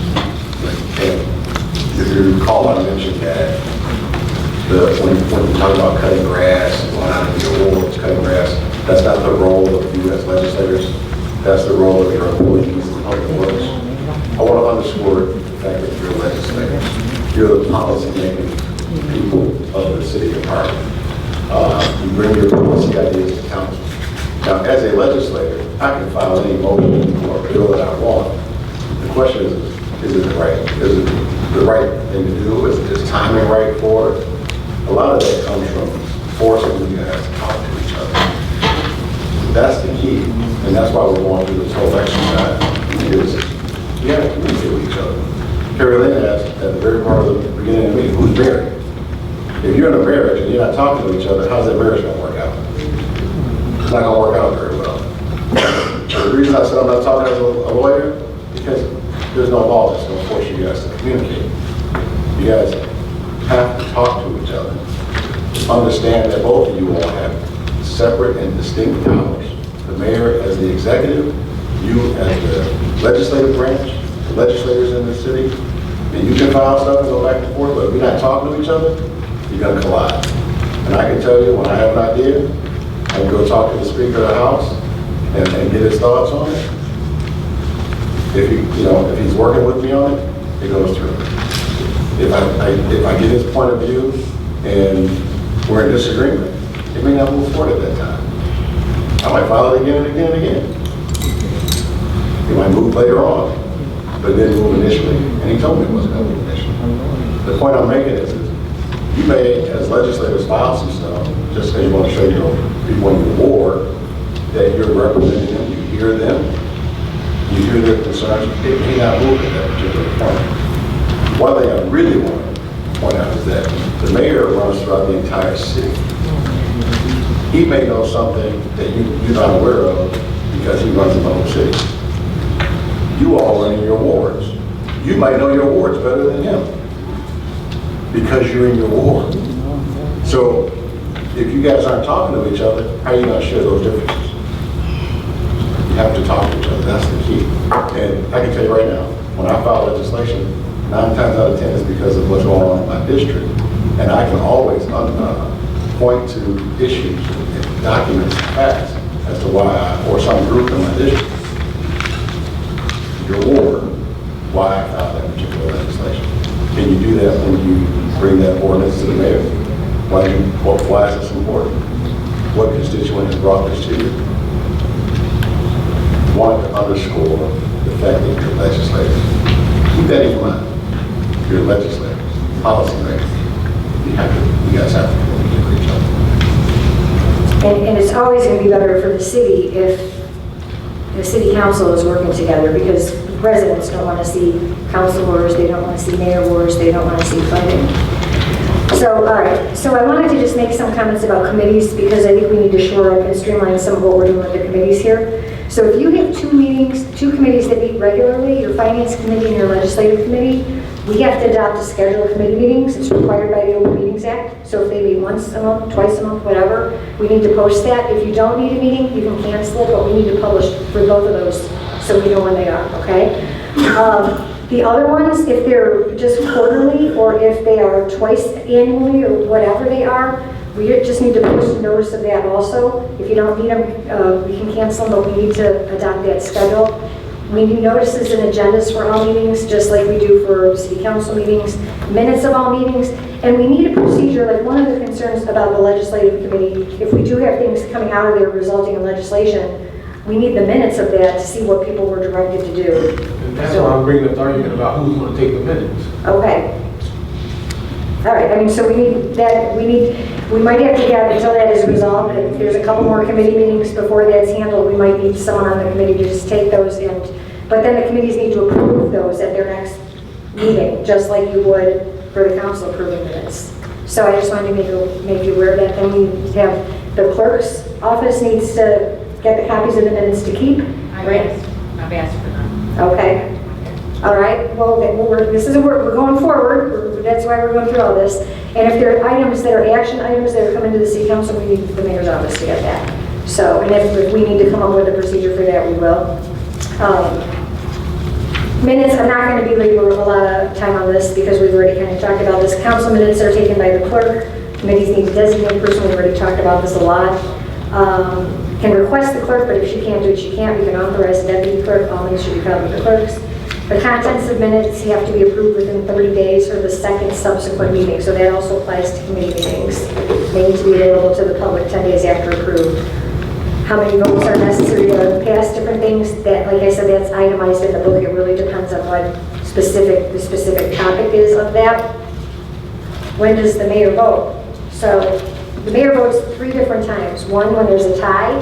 2, if there's an extra majority vote required. So if it says, for example, you need 3/4 of the corporate authorities, or if there's a super majority, or if half the legislative body has voted in favor of something, but there's no tie, the mayor can vote in that instance too, and that's also in the book. Closed session minutes, I just wanted to remind the council and the clerk's office that every 6 months we have to go through all the closed session minutes and just make sure either they're released or we need to find that there's an ongoing need for confidentiality. And who goes to closed session meetings? Well, that should be the mayor, the alderman, the clerk, the attorney, and usually it would be the administrator and whoever else you invite in. So you might need the comptroller there for certain reasons. You might need the police chief if there's a report on a police matter. So. We both request that the treasurer come? Well, the treasurer usually wouldn't be in the closed session usually. But if there's a reason, there will be a reason.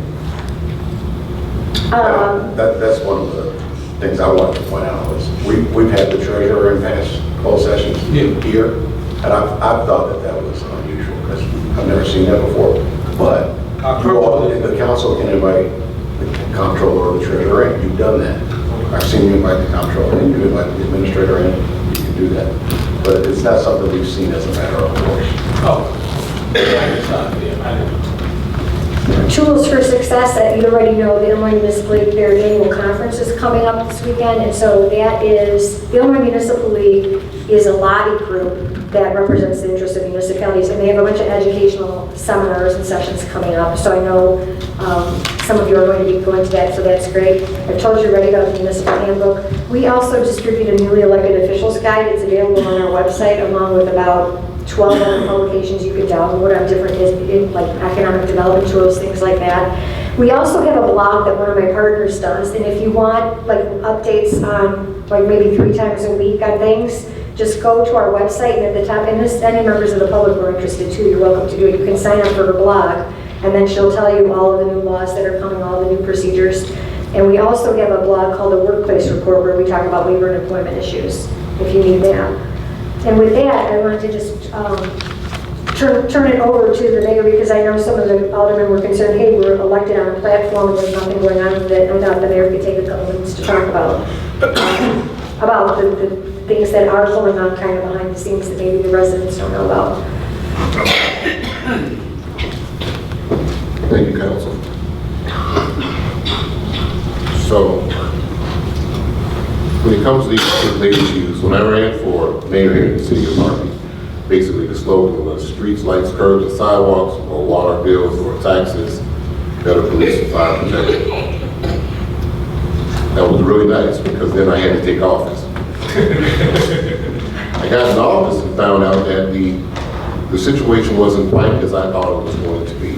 What I mean by that is that we found out that we faced a lot of challenges, actually Herculean, what is it?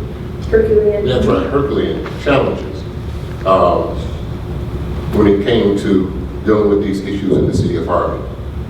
So let's just hypothetically say, this is ground zero, and everything above that is progress.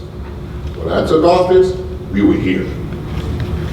So what we've been doing over the past 3 months is basically working to try to get to a point where we can actually get to here, so we can start building on the platform and making sure that we're getting streets, lights, curbs, and sidewalks, and all the other things that were promised, all the things that not only I ran on, but some of the other elected officials ran on as well. We want to see better government. We want to see a more transparent government. And I'll just give you an example. We have fewer people in the audience now. But has anyone ever come to the city of Harvey, say for instance, to pay your water bill and you couldn't pay your water bill because the system was down? That has happened to quite a few people. the previous administration, and it happens now in the current administration. But we need to get the system up to par. And this is where we need to have the cooperation of everyone and an understanding of our constituents. I'm sorry, I got a little mad. It's just messing or something like that. So we had a system that wasn't working quite right. I'm not going to tell you how many times that system goes down per week, but let's just put it this way. It's probably more than you could imagine and more than you ever thought your government would have a system to go down. So we have to get things up to a basic level before we can start to do just the normal things or the basic things that we would need to do for our constituents. There's many plans going on in the city of Harlem. Just to give you an example, we have a variety of businesses that now, because they know that we're open, that the city is open for business, they're coming to us on a daily, sometimes weekly basis to try to figure out ways that they can invest in our city. Businesses with deep pockets, businesses that can provide jobs, businesses that can provide the things that we wanted and the things that it appears sometimes, other municipalities take for granted. You know, grocery stores, industry, and so we're working on those things and we're putting those things together. But as we're working to do that, we're still at the same time trying to get us to a basic level. It's difficult to have lights if the electricity doesn't work to the lights. So do you go ahead and just change the light bulb even though you know that the electricity doesn't work? Or do you fix the electricity first and then you change the bulb? What we're doing right now is we're trying to fix the electricity. We're trying to make sure that all of the systems in the city of Harvey are in working and decent order. We just today invited our state representative, William Davis. What was that, a few weeks ago? Tim, was Senator Harris came out? 2 weeks. 2 weeks ago?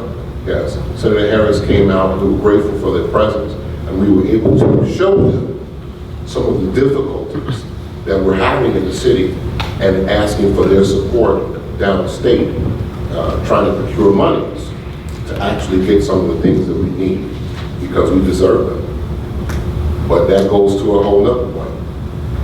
How can you pay your water bill if you don't have any money? How can you keep your lights on if you don't have any money? How can you pay your gas bill if you don't have any money?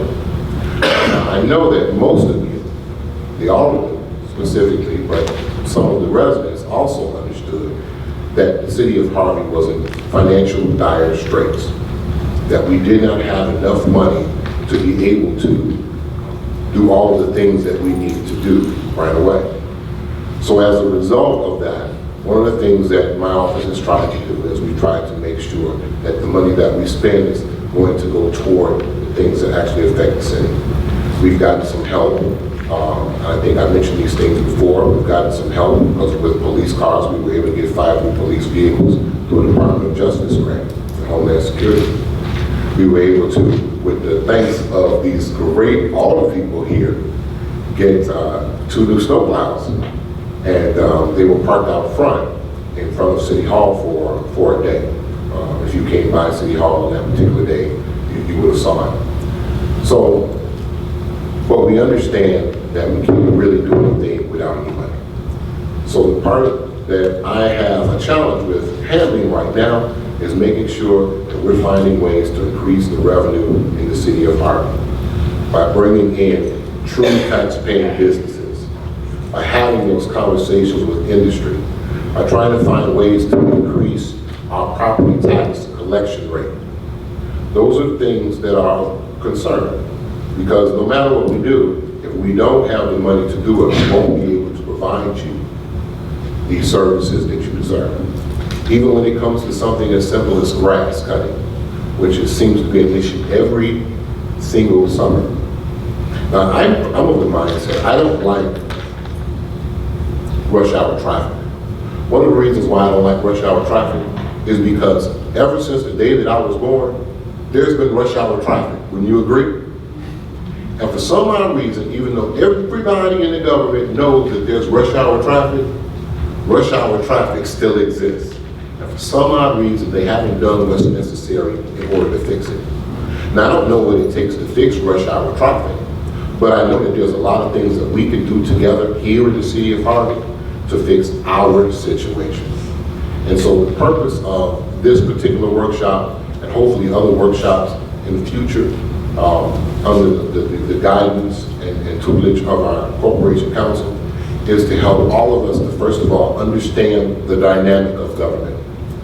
It's also there to help us, to give us some direction so that we can learn how to work together. It's always been the same thing. And for those that remember, it's been about unity. And in my slogan, it was always, and unity begins with you. So all of us have to do everything that we possibly can to make sure that we're working together. But that also means that I, as a mayor, am not going to get everything that I want. It would be nice, but unfortunately, I have to live with other people, so this is a society, that's how it works. All of them don't get everything that they want. And sometimes the people will not get everything that they want. But what we should be able to do, is to explain to you the situation and explain to you why the situation is the way that it is. Now, every other month, I have a community solutions meeting on Saturdays at 10 o'clock to 12 o'clock. And it's the first Saturday of every other month. Now, this other one, are we still on or are we off? Which one are we? We're off for this one? Okay, we're going to change that. We're back on. Okay. So it's October 5th, 2019, here in City Council Chambers, starting at 10 o'clock to 12 noon, we will have our community solutions meeting. What we do during that meeting is we first of all try to present you a little bit of what we've been doing over the period of time since our last community solution meeting, which was in August. The other thing we do is we start to handle some of your very important questions because we know that you have questions. I realize as a mayor that you have a lot of questions and you need a lot of issues resolved. And we want to make sure that we do that. For everybody that works for the city that's in this room, they can tell you that we are in one business, and that is what? Y'all gotta say it with more vigor and zeal than what y'all saying now. We are in the what? Problem-solving, solution-giving customer service business. It's all about you. It will always be about you. So I just want to thank everybody for coming out. We will be having more of these in the future. And on that note, I would share. Was there more that you had?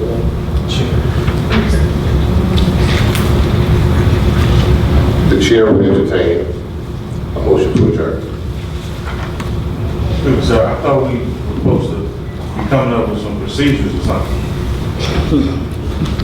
It's not my, I mean, that was my understanding that we came into this because you said you didn't know what to put in the ordinances, and so you wanted to do it here where we can discuss it, and then you would know exactly what to put in it, because at the legislative meeting, you got the request, but you didn't know what we were actually requesting. Yeah. So I thought that's why we came. That was part of one of the reasons why we came.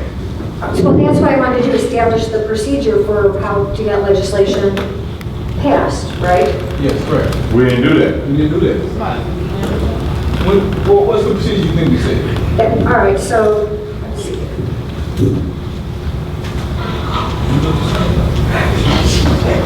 Oh, we didn't adopt hers. No, you didn't adopt hers, that's different. This is what she said. Yeah, I mean, this is what my recommended process was. If you have a different process, but that's what we were talking about. I mean, if you're saying, what, there's specific legislation tonight you want to direct us to prepare, is that what you're saying? Wait, actually, I was rereading the same. Oh, okay. I mean, so are you saying that tonight there's specific legislation you want us to prepare? I mean, in particular, even with this, like, you presented it, but it's still, I would assume that there would have been a little bit like a general consensus of saying, okay, guys, is this what we're doing? Or is this not what we're doing? And we just kind of got the presentation. And I mean, like I said, at the end of all that discussion, I was like, for me personally, this is just me, I was like, cool. The only thing, I don't have a problem with items starting off as a discussion because I do want to know the mayor's thoughts on what we're doing and to try to work on that marriage. But I think that it still should be, I'll give you an example. If someone came to me and said, hey, I'm trying to put this on the agenda, I want to say, okay, have you talked to the mayor? Okay, well, let me talk to the mayor about it, see what it is, get the thought, and then that way I get the total picture, and then I'll sign from there or not sign from there. But the idea that we have to most so get the mayor's permission to even discuss it is, I don't think that's a bit much. I think the discussion should be had, no doubt. And I would definitely be asking anyone, myself, if they was to come to me and ask for a signature to put an item on the agenda, hey, what was the mayor's thoughts about this? And want to have a conversation with them myself. But the idea, because if that's the case, then we're at the same spot where we're at. Like, what if, and this is outside of Mayor Clark, what if it's just simply, I don't like it? So then, now I'm not putting that on the agenda.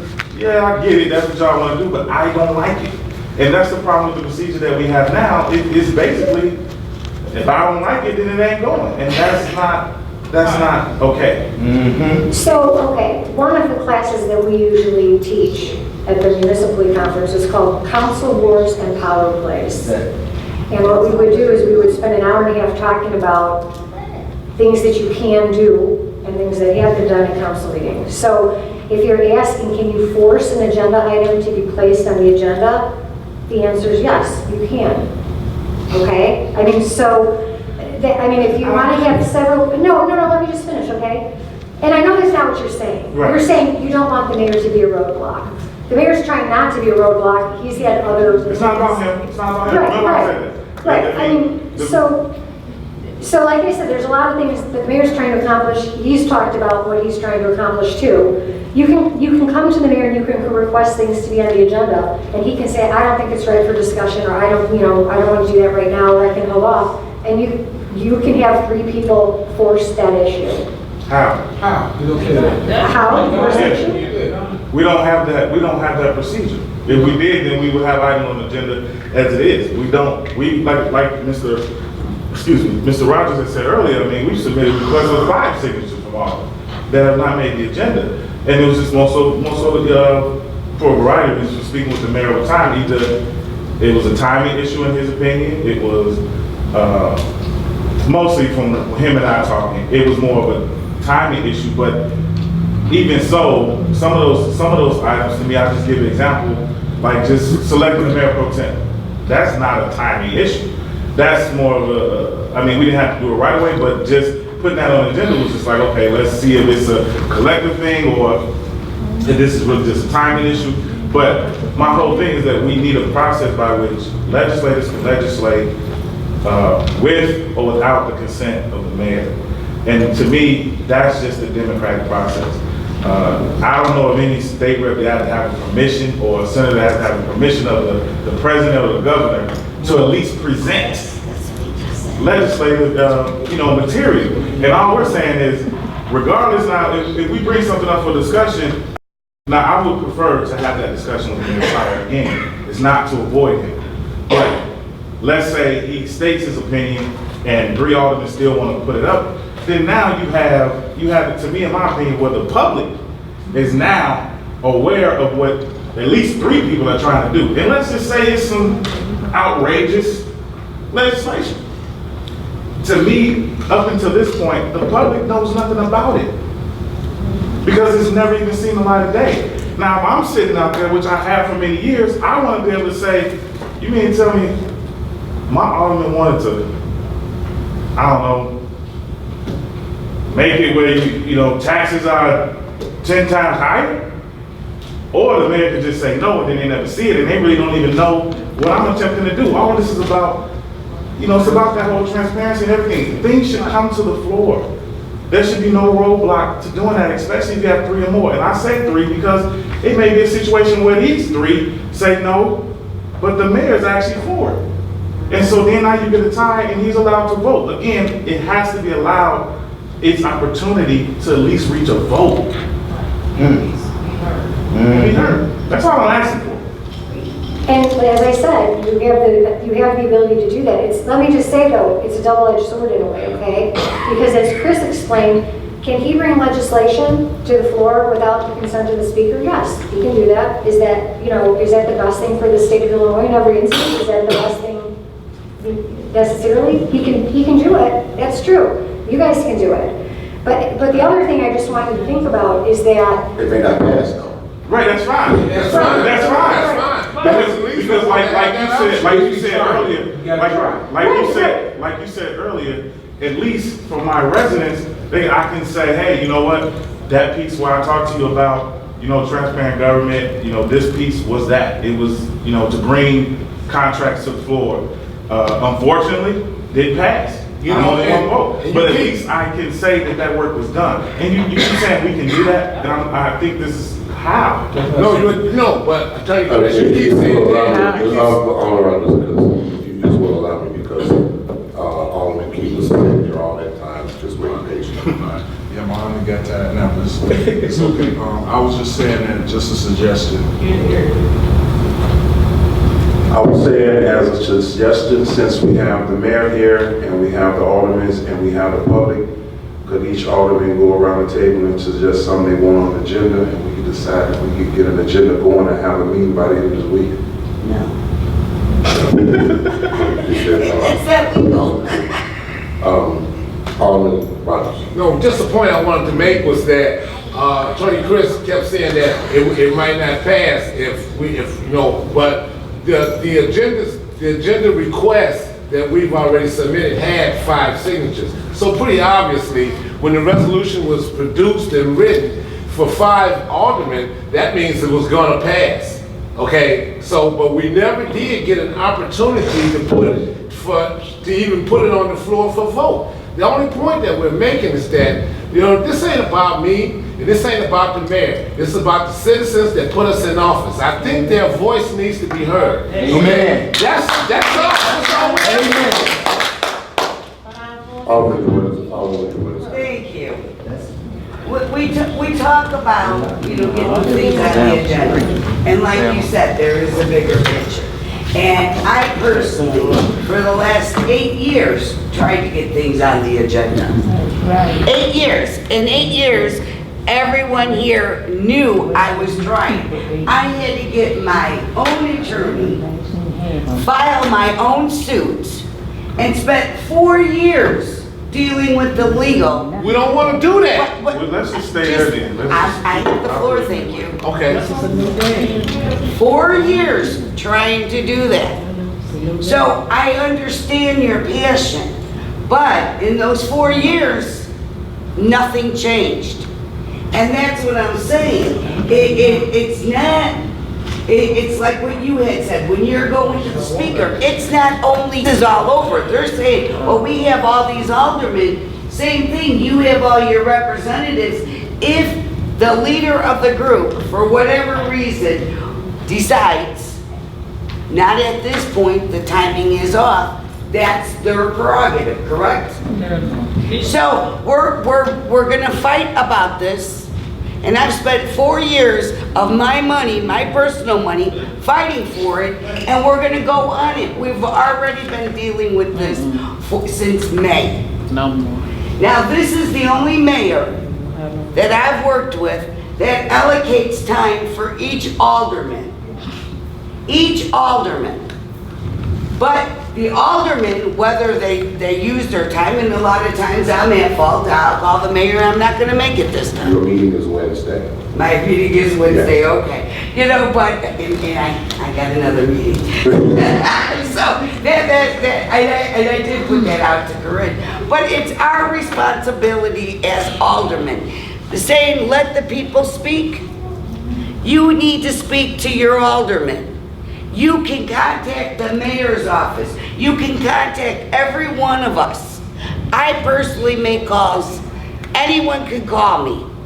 Anyone, whether you live in the first ward or not. But I return calls within 24 hours. Right? So they want to hear it. If I want something up, everyone knew about my issue for 4 years. But the fact of the matter is that we can go through this and it's already 9 We don't o'clock. have to fight over it. We can legislate for it. That's the point. And it will have to be another 4 years. Not one person here said that we cannot pass an ordinance on how to put items on the agenda. Not once. That's not what I heard. I didn't hear that. Because you don't want to hear it. No, I can hear very well. Well, Who said that? Who said that? Okay, the chair now recognizes the alderman.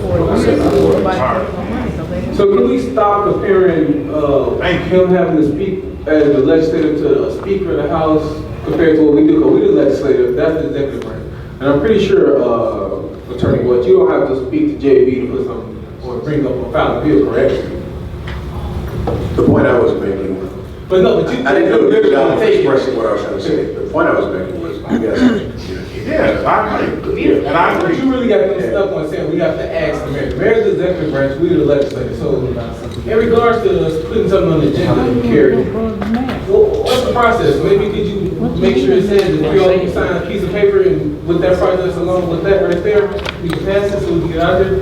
I mean, I'm not agreeing with Really all we need. I'm not gonna Well, I mean, say. we actually don't have any action items on the agenda, but we can develop, I mean, if you want, That's what I'm asking. yeah, if we want to develop that process, we can develop the process to do that. I mean, So yeah, that's what, I guess. That's all I'm saying. Well, when And say that was it, my understanding. say it. That was basically not like an action item, final notice, but it was, you were saying, when I was asking you about, hey, what happened to the ordinance coming out legislative committee, you was like, well, I don't even know what you already asked, so that's what I'm saying. While you was like, while we were all together, you can tell me exactly what you all wanted in that particular ordinance. I can also give you all some ideas and way things that work, and you all can, everybody can say what they want, we can take that consensus, then you would go back and present that ordinance. That's what my understanding was. So Carrie, so could you make that into a resolution, what you got up there, plus with the addition of adding 3 signatures come up with some kind of an ordinance about Well, putting that process things there. on the agenda? yes, yeah, that's what we're looking for. I mean, I don't know why I would say that, but yeah, that's what we're looking for. 'Cause Yeah. like Alderman Jaworski said, I fight for 20 years over how someone get an agenda, like, Yeah, that's crazy. Yeah, we can come up with a proposal on that, we could do that. And one other thing I wanted to just say before though, and you know, I hope this isn't a concern because I know what you're trying to do. I don't want battles over this stuff to erupt in a council wars, because there was a South Suburban community where we had a developer call us and they said, we want to go to this community and we're going to build a facility there that's going to provide thousands of jobs. They went to one of the village board meetings, the village fought each other, and they're like, we are not going there. So just be cognizant that you have people watching you that are not just your residents, they're people who are trying So to. why do you think it'd be a council war? I'm confused. Well, because I think if there's,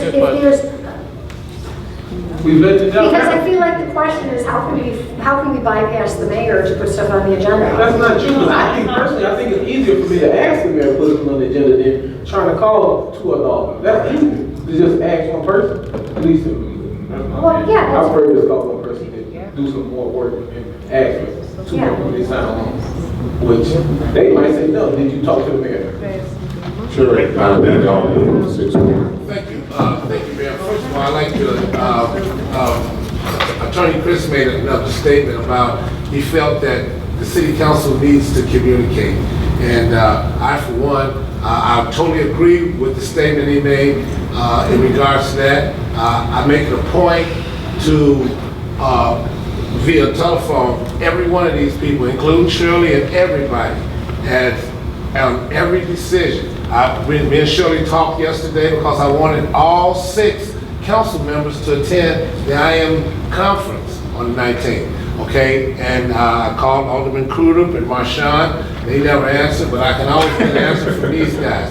As far as what occurred in 4 years with litigations and you having to get your lawyer, I'm sorry that you had to go through that, but that's something that we don't want to have to go through. I think that my colleagues have a great idea that the fact that we would like to be able to discuss with you. I got no problem. We talked Tuesday for hours in his meeting, and he was excited. I was excited. He showed me some plans on what we on the Wood Street expansion, and I was excited about it. I went home talking to people about it, and I think his vision is the same vision that the city council has. I think that his mission, the young lady that was here earlier that mentioned mission, okay, well, being a member of the Board of Education for so many years, we had to have a mission statement and a mission or vision on where we intend to go. And I think everybody here wants what's in the best interest of, but we want to also be able to have that voice. There's some things that I don't want to bring up right now because this is an open forum. I'd like to discuss it with the mayor and the city council in executive session in regards to automatic reports and that type of thing, and we'll talk about it at the right time. This is not the right time. But right now, that's basically what I wanted to say. Okay, so we can adjourn the meeting, okay? So we're going to the lady first, okay, to the gentleman, the lady from the first ward. Carrie, this question is for you. When we talk about communication, has anyone heard of the escape room? The escape room is that you get a group of people and you have to communicate to get out of this room. Would we be, if all the aldermen and the mayor agrees to participate in one of these groups, would we be violating any laws? Not if we're not talking about public business. We could just lock everyone in the council chambers. Well, we only have an hour. never get out. We only have an hour to figure out how to get out. Yes. So you wouldn't be talking to the public business. We gotta get it, and I think that's very.